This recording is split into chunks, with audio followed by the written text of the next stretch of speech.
Welcome to study with Bhadra.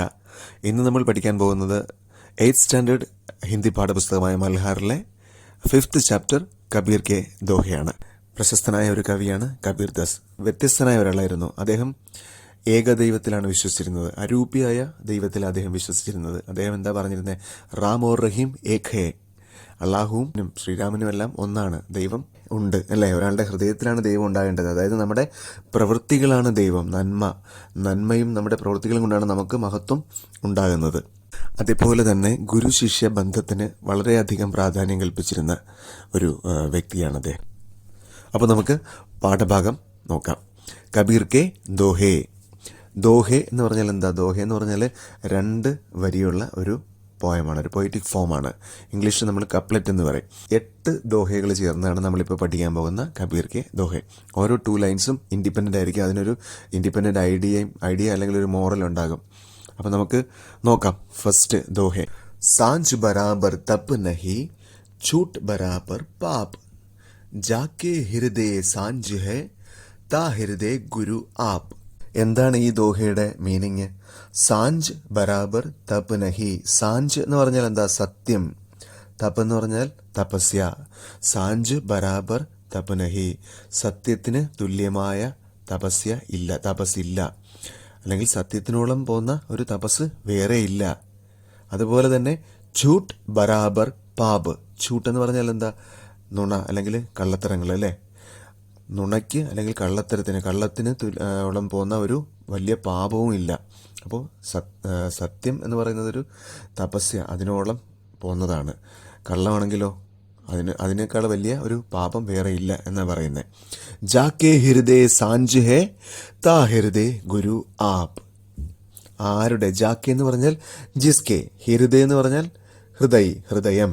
അതായത് ജാക്കെ ഹൃദയ സാഞ്ച് ഹേ, ആരുടെ? ജാക്കെ എന്ന് പറഞ്ഞാൽ ജിസ്കെ, ആരുടെ ഹൃദയത്തിൽ സത്യം കുടികൊള്ളുന്നുവോ, അല്ലെ? സത്യസന്ധമായ ഒരു ഹൃദയം നിങ്ങൾക്കുണ്ടെങ്കിൽ താ ഹൃദയ ഗുരു ആപ്. ആ ഹൃദയം ഗുരു ആപ്പ് എന്ന് പറഞ്ഞാൽ സ്വയം ശ്രേഷ്ഠം അല്ലെ? സ്വയം ഗുരു, സ്വയം ശ്രേഷ്ഠമായി മാറുന്നു.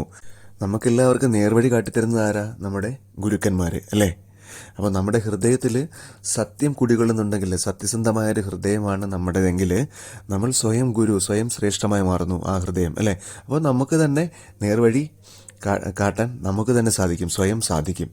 അധ്വാനിക്കാതെ എളുപ്പത്തിൽ പണം നേടാൻ ആഗ്രഹിക്കുന്ന ആൾക്കാർ അവരുടെ ഹൃദയത്തിൽ നിന്ന് ഈ ദൈവിക ഗുണങ്ങളായ സത്യം, നന്മ, അതുപോലുള്ള സംഭവങ്ങളൊക്കെ കുറച്ച് അങ്ങ് മാറ്റി വെച്ചിട്ട് ഉഡായിപ്പ് ഫില്ല് ചെയ്തിട്ട് അത് നേടാൻ വേണ്ടി ഓടുന്നത് നമ്മൾ കാണുന്നുണ്ടല്ലേ? ഷോർട്ട് ലിവിങ് ആയിരിക്കും അങ്ങനെ നമ്മൾ ഉണ്ടാക്കുന്നതെല്ലാം. ബഡാ ഹുവാ തോ ക്യാ ഹുവാ, ജൈസെ പേട് ഖജൂർ, പന്ഥി കോ ഛായാ നഹി, ഫൽ ലാഗൈ അതി ദൂർ. അതായത് വലിയവനായതുകൊണ്ടല്ലേ നമ്മൾ വലിയ പണവും പ്രശസ്തിയും പദവിയൊക്കെ ഉണ്ടാക്കിയിട്ട് വലിയവനായിരുന്നിട്ട് ആർക്കും അതുകൊണ്ട് ഒരു ഉപകാരവും നമ്മൾ ചെയ്യുന്നില്ല, ആർക്കും ഒരു നന്മയും ചെയ്യുന്നില്ല. ഈ സമൂഹത്തിനും വ്യക്തിക്കും ഈ ലോകത്തിനും ഒന്നും ഒരു നന്മയും നമ്മൾ ചെയ്യുന്നില്ലെങ്കിൽ അതുകൊണ്ട് എന്ത് പ്രയോജനം എന്നാണ് ചോദിക്കുന്നത്. വലിയവനായ ആർക്കും ഒരു പ്രയോജനമില്ലാത്ത ആളിനെ എന്തായിട്ട് ഉപമിക്കുന്നത്? ജൈസെ പേട് ഖജൂർ. ഖജൂർ എന്ന് പറഞ്ഞാൽ എന്താ? നമ്മുടെ ഈന്തപ്പനയില്ലേ? ഈന്തപ്പന, മരുഭൂമിയിലൊക്കെ കാണുന്ന ഈന്തപ്പനകളില്ലേ? ഡേറ്റ് പാം, അതാണ് ഖജൂർ എന്ന് പറയുന്നത്. അതുപോലെ അത് ഭയങ്കര ഹൈറ്റ് ഉള്ളതാണ്. ഈ മരം ഭയങ്കര ഹൈറ്റ് കൂടിയതാണ്. അത് പന്ഥിക്കോ ഛായ നഹീം. ആ മരം കൊണ്ട്, പന്ഥി എന്ന് പറഞ്ഞാൽ യാത്രക്കാർ അല്ലേ? യാത്രക്കാർക്ക് ഛായ, ഷെയ്ഡ് കിട്ടുന്നില്ല. ഇത്രയും ഹൈറ്റ് ഉള്ളത് കൊണ്ട് അതിൻ്റെ ഷെയ്ഡ് വളരെ ദൂരയിലായിരിക്കും വീഴുന്നത്, അത് വളരെ ചെറുതുമായിരിക്കും. പന്തിക്കോ ഛായ നഹി, ഫൽ ലാഗൈ അതി ദൂർ. അതിൻ്റെ ഹൈറ്റിലല്ലേ അതിൻ്റെ ഈന്തപ്പഴങ്ങൾ നിൽക്കുന്നത്, ഡേറ്റ്സ് നിൽക്കുന്നത്. അപ്പോൾ അത് കയറി പറിച്ചെടുത്ത് ഭക്ഷിക്കുക എന്നുള്ളത് വളരെ ഈസിയുമല്ല, അത് വളരെ ഡിഫിക്കൽട്ടുമാണ്. അതിദൂർ എന്ന് പറഞ്ഞാൽ എന്താ? അതിദൂർ, അധിക് ദൂർ അല്ലെ? ബഹുത്ത് ദൂർ, വളരെ ഉയരത്തിലല്ലേ? ഒരുപാട് ദൂരത്തിലാണ് അതുള്ളത്. ലാഗൈ എന്ന് പറഞ്ഞാൽ ലഗ്ന അല്ലേ? ലഗ്ന അല്ലെങ്കിൽ ചൂന. നമുക്കതിനെ അവിടെ എത്തിപ്പെടാൻ പറ്റില്ല, തൊടാൻ തന്നെ വളരെ ഡിഫിക്കൽട്ടാണ്. അപ്പോൾ അടുത്തിനടുത്ത് പോയി അത് പറിക്കാനായിട്ട്. ഈ ദോഹയുടെ ഒരു സാരം എന്താണ്? നമുക്ക് മാന്യസ്ഥാനം, ധനം, ബുദ്ധി തുടങ്ങിയവയൊക്കെ ഉണ്ടെങ്കിലും അതിലൂടെ നമ്മൾ വലിയവനായെങ്കിലും അതുകൊണ്ട് മറ്റുള്ളവർക്ക് ഉപകാരം ചെയ്യാത്തവർ നിരർത്ഥകരാണ്. അവർ ആർക്കും ഒരു ഉപകാരമില്ലാത്ത ആൾക്കാരാണ്. ഗുരു ഗോവിന്ദ് ദോവു ഖടേ, കാക്കെ ലാഗവും പായ്, ബലിഹാരി ഗുരു ആപ്പിനെ, ഗോവിന്ദ് ദിയോ ബത്തായി. ഇതിന്റെ അർത്ഥം എന്താ? ഗുരുവും ദൈവവും രണ്ടുപേരും ഒന്നിച്ചു മുന്നിൽ വന്ന് നിന്ന് കഴിഞ്ഞാൽ നിങ്ങൾ ആദ്യം ആരുടെ പാദം തൊട്ട് വണങ്ങും എന്നാണ് ചോദിക്കുന്നത്, അല്ലേ? ഗുരു എന്ന് പറഞ്ഞാൽ നമ്മുടെ ഗുരു തന്നെയാണ്. ഗോവിന്ദൻ എന്ന് പറഞ്ഞാൽ എന്താ? ഗോവിന്ദാര ദൈവം, അല്ലേ? ദോവു എന്ന് പറഞ്ഞാൽ ബോത്ത്, ദോനോം രണ്ടുപേരും, ദോവു ദോനോം അല്ലെങ്കിൽ ബോത്ത്, ദോനോം ഖടേ. തോ കാക്കേ എന്ന് പറഞ്ഞാൽ കിസ്കെ പായ് എന്ന് പറഞ്ഞാൽ എന്താ? പൈർ അല്ലെങ്കിൽ ചരൺ, അല്ലെ? ആരുടെ കാലുകൾ? ലാഘവും ലാഘു എന്ന് പറഞ്ഞാൽ ചൂന തൊടുക. ആരുടെ കാല് തൊട്ട് വണങ്ങും എന്നാണ് ചോദിക്കുന്നത്. അപ്പോൾ എന്താ പറയുന്നത്? ബലിഹാരി ഗുരു ആപ്നെ ഗോവിന്ദ് ദിയോ ബതായി. ഗുരുവിൻ്റെ ചരണം ആദ്യം തൊട്ട് വന്ദിക്കും. ബലിഹാരി എന്ന് പറഞ്ഞാൽ ബലിദാൻ ദേന അല്ലെങ്കിൽ ആഭാർ മാന, അതായത് ആദ്യം ഗുരുവിനെ വണങ്ങും, അല്ലേ?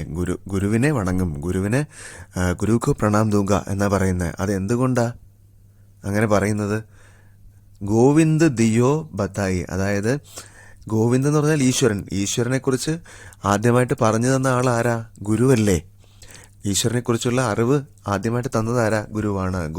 ഗോവിന്ദ് എന്ന് പറഞ്ഞാൽ ഈശ്വരൻ, ദിയോ എന്ന് പറഞ്ഞാൽ ദിയ അല്ലെങ്കിൽ പ്രദാൻ കിയ എന്നാണ്. ബത്തായി എന്ന് പറഞ്ഞാൽ എന്താ?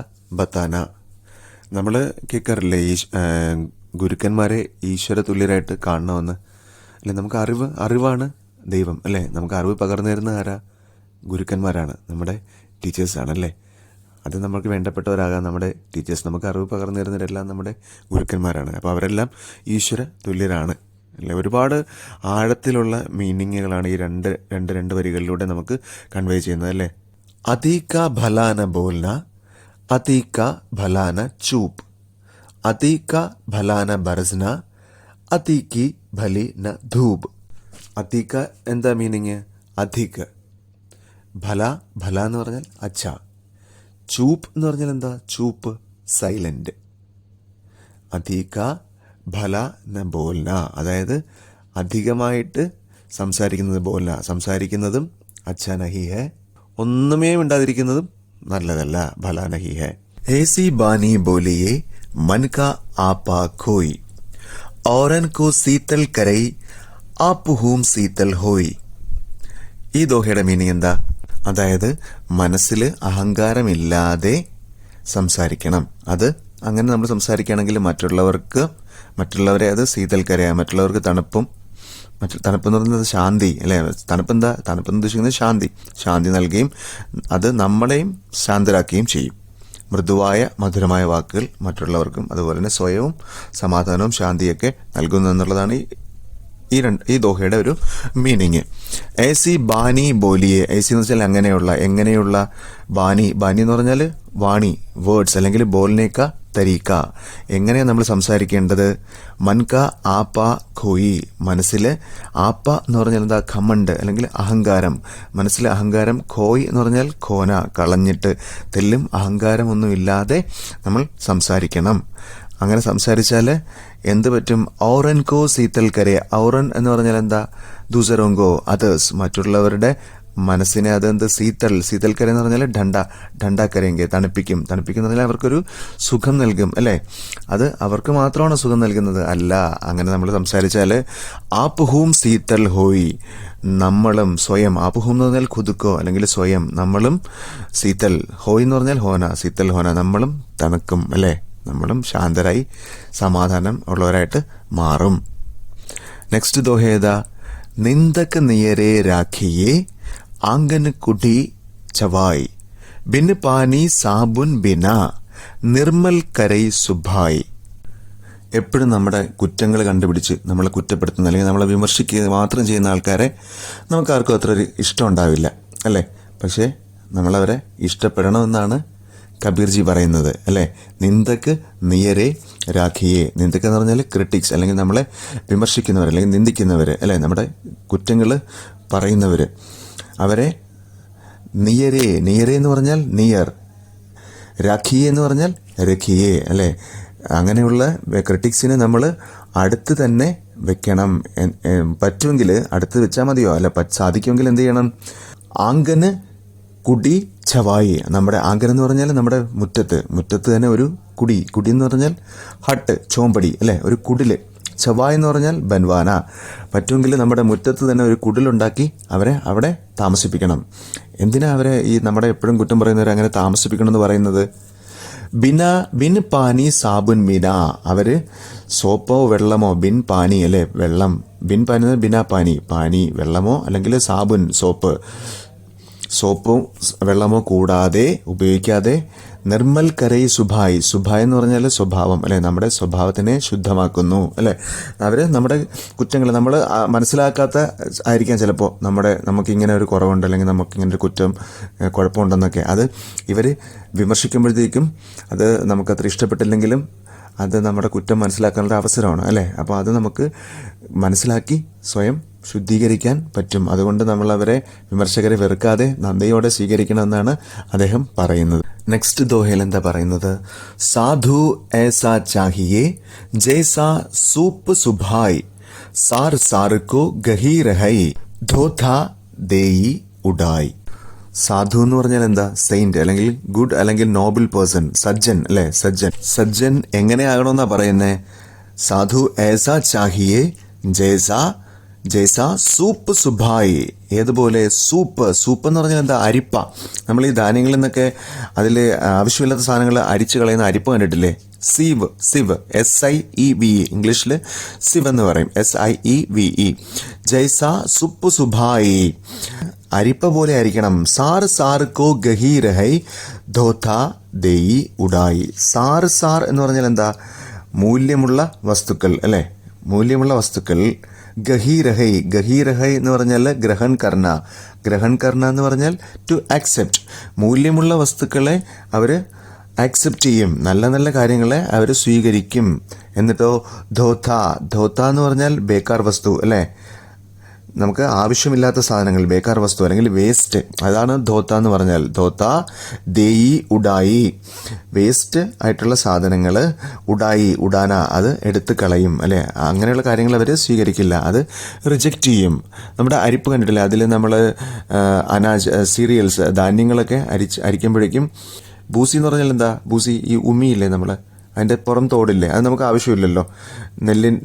നെല്ലിൻ്റെ ഒരു ഷെല്ലില്ലേ, കവറിങ്, അത് നമുക്ക് കളയണമല്ലോ ധാന്യങ്ങളിൽ നിന്ന്, അതിനെ കളയും നമ്മൾ. എന്നിട്ട് ധാന്യത്തിന് നമ്മൾ എടുക്കും. അതുപോലെ അതിനുപയോഗിക്കുന്ന ഒരു സൂപ്പ്, ഒരു അരിപ്പ പോലെ ആയിരിക്കണം സാധുവിൻ്റെ സ്വഭാവം.